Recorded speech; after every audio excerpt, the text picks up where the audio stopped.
We are discussing class 7th science.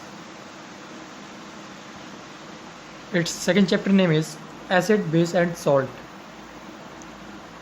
It's a part first.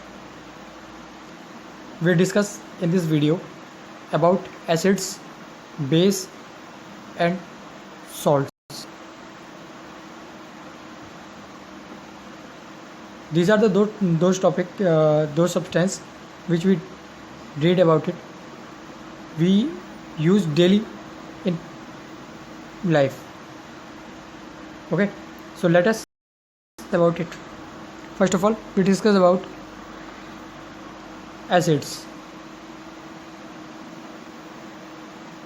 A substance which react with base to form a salt is an acid. It's means acid वो substance होते हैं जब इन्हें base साथ react कर दिया जाए, मतलब ऐसे सब्सटेंस जब बेस के साथ इन्हें बेस मतलब एक अनदर सब्सटेंस है, अनदर प्रॉपर्टी है किसी भी सब्सटेंस की, ठीक है। तो इन दोनों को एक दूसरे के साथ जब रिएक्ट करा दिया जाता है, मिला दिया जाता है, तो ये सॉल्ट बना देते हैं। इस सब्सटेंस को क्या कहा जाता है? एसिड कहा जाता है। और भी कुछ चीज़ है एसिड्स के बारे में और भी नॉलेज देंगे भी।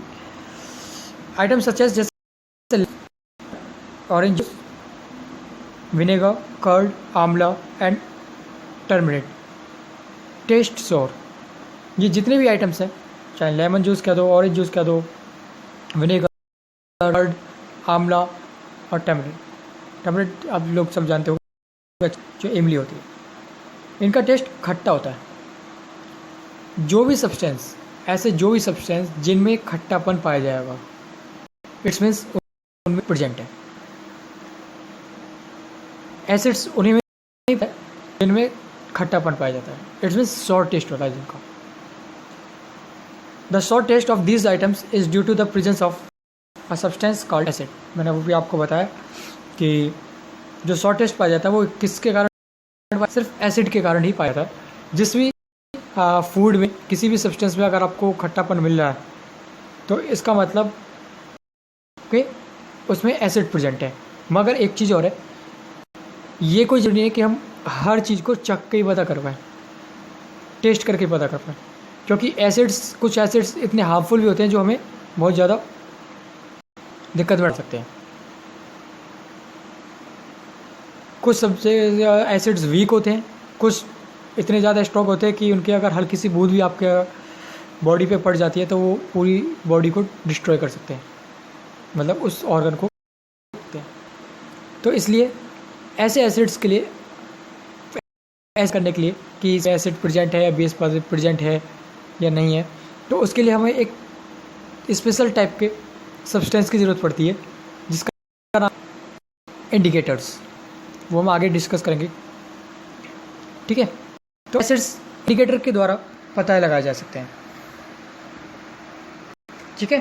फिर हम उसमें ये देखते हैं कि उसके इंडिकेटर है वो आपका कितना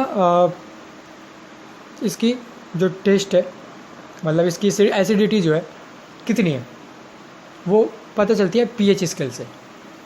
पीएच स्केल एक ऐसा स्केल है जिसके द्वारा ये पता चलता है कि सब्सटेंस कितना हाईली रिएक्टिव है और लो रिएक्टिव है। तो वो चीज़ हमें किससे पता चलती है? सिर्फ एसिड से पता चलती है, किसी चीज़ से हमें पता नहीं चल पाती है। पीएच से पता चलती है, ठीक है। Now again, substance which contain acids are acidic in nature. जिन सब्सटेंस में एसिड्स पाए जाते हैं, जिन सब्सटेंस में एसिड पाए जाते हैं वो आपके एसिडिक नेचर के होते हैं।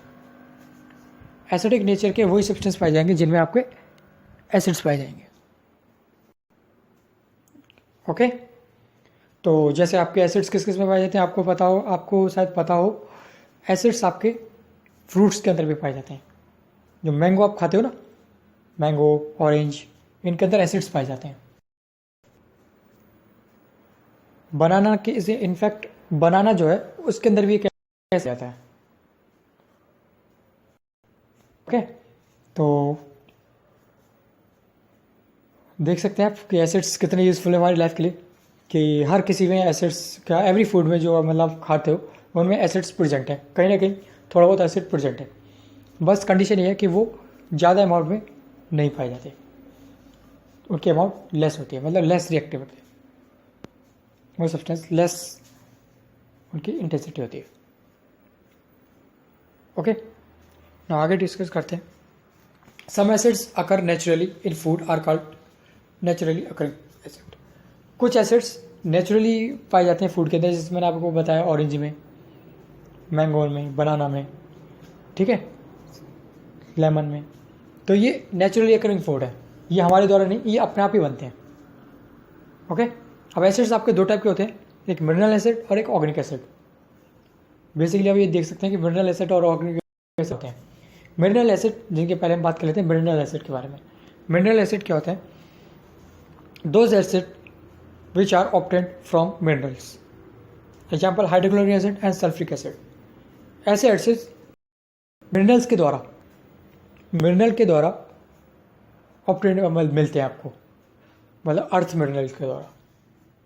एक चीज़ और, जो भी आपके मिनरल एसिड होंगे, जितने भी आपके मिनरल एसिड हैं वो सारे स्ट्रॉन्ग एसिड पाए जाएंगे,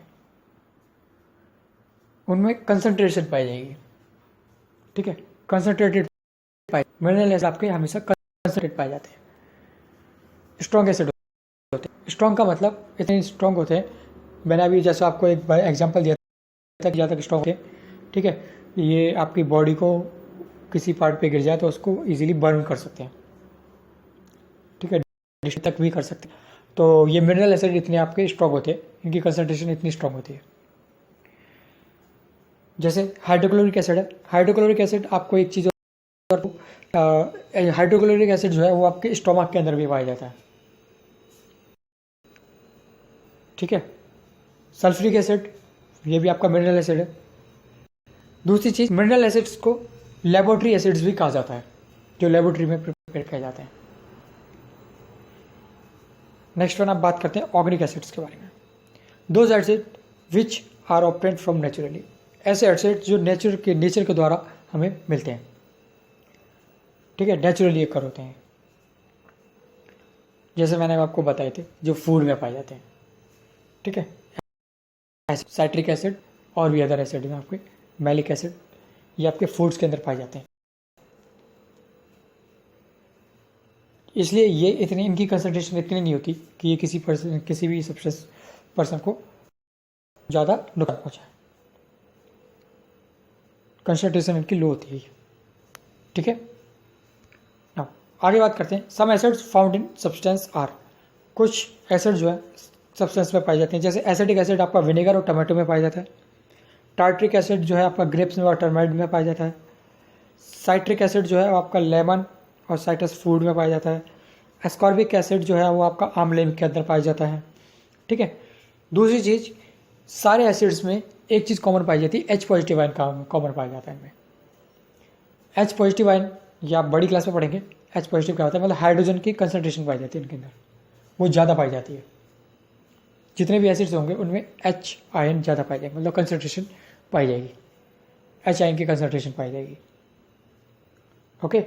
तो ये नहीं कि आप ये सोचो कि आपके सारे एसिड्स जो हैं वो यूज़फुल हैं, ठीक है, कुछ एसिड जो है आपके हार्मफुल भी होते हैं। तो इसलिए पीएच के द्वारा और इंडिकेटर के द्वारा हम ये पता लगा सकते हैं कि इसमें, इंडिकेटर के द्वारा तो हम ये पता लगा सकते हैं कि ये एसिड है या बेस है, ठीक है। और पीएच स्केल से हमें ये पता लग पाता है कि इसकी कंसंट्रेशन कितनी है, हाईली रिएक्टिव कंसंट्रेशन है या लो कंसंट्रेशन है। तो ये हमें पीएच स्केल के द्वारा ही पता चल पाता है, ओके। नाउ अब डिस्कस करते हैं बेसिस के बारे में।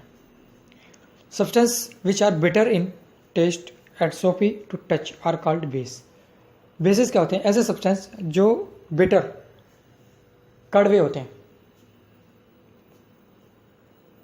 ठीक है, टेस्ट में कड़वे होते हैं और टच करें तो सोपी, जैसे आपका सोप कैसा होता है, कड़वा होता है, ठीक है, मगर टच में कैसा होता है, सोपी होता है।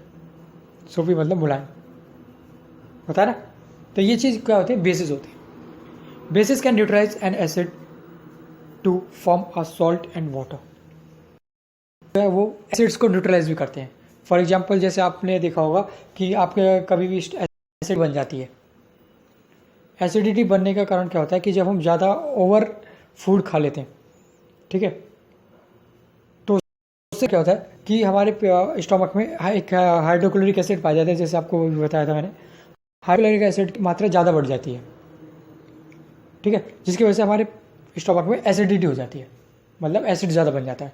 इसके लिए एक मिल्क ऑफ मैग्नीशिया आता है, मिल्क ऑफ मैग्नीशिया, जैसे आप लोग गोली खाते होंगे, आपने इनो सुना होगा, तो ये मिल्क ऑफ मैग्नीशिया का सब्सटेंस होता है एक, जब ये एक तरह का बेस है, जब आप इसे खा लेते हैं या पानी में डाल के पी लेते हैं, ठीक है, तो क्या होता है कि आपका जो एसिड था वो बेस के साथ, जो आपने इनो लिया, इनो में मिल्क और मैग्नीशिया लिया है, वो बेस था, ठीक है, उसके साथ क्या होता है कि ये न्यूट्रलाइज कर देता है, मतलब सॉल्ट बना देता है। सॉल्ट बनने के बाद तो कुछ भी नहीं होता, मगर हाँ ये सॉल्ट बना देता है, जो आपके लिए बेनिफिट है, ठीक है। तो इस तरह से हम एसिडिटी को एसिडिटी से प्रिवेंट हो जाते हैं, बच जाते हैं। Now bases which are soluble in water is called an alkali. ऐसे बेसिस, कुछ बेसिस ऐसे होते हैं जो वाटर में सॉल्युबल होते हैं, मतलब वाटर में घुल जाते हैं, उनको एल्कली भी कहा जाता है। The nature of bases is said to be basic. जब किसी बेस का नेचर देखा जाए, तो अगर कोई सब्सटेंस अगर बेस नेचर का है, ठीक है, तो उसे बेसिक कहा जाएगा, बेसिक सब्सटेंस कहा जाता है, okay. Some bases are found in substance. कुछ बेसिस हैं जो सब्सटेंस के अंदर पाए जाते हैं, जैसे सोडियम हाइड्रोक्साइड, ये सोप के अंदर पाया जाता है। पोटेशियम हाइड्रोक्साइड, ये भी सोप के अंदर पाया जाता है। कैल्शियम हाइड्रोक्साइड लाइम वाटर के अंदर पाया जाता है। और अदर भी जो सब्सटेंसेस, जैसे मैग्नीशियम हाइड्रोक्साइड है, एल्युमिनियम हाइड्रोक्साइड है, ये सब सब्सटेंस किसी न किसी सब्सटेंस में आपके मिलते हैं, ठीक है। तो जैसे मैग्नीशियम हाइड्रोक्साइड मैंने बताया था, मिल्क ऑफ मैग्नीशियम में पाया जाता है, ठीक है। अब इनमें एक चीज़ कॉमन होती है, जैसे हाइड्रोजन के अंदर भी कॉमन था H पॉजिटिव आयन, ऐसे इनके अंदर OH नेगेटिव आयन कॉमन रहता है। सारे बेसिस होंगे, बेस की पहचान यही है। हाइड्रोक्साइड क्या है, ये हाइड्रोक्साइड जो है OH नेगेटिव आयन है, ये हाइड्रोक्साइड का OH नेगेटिव आयन होता है, ठीक है। जहाँ भी हाइड्रोक्साइड आ जाएगा समझ जाओ वो क्या है, आपका सीधा बेस है, ओके। आज के लिए इतने, बाकी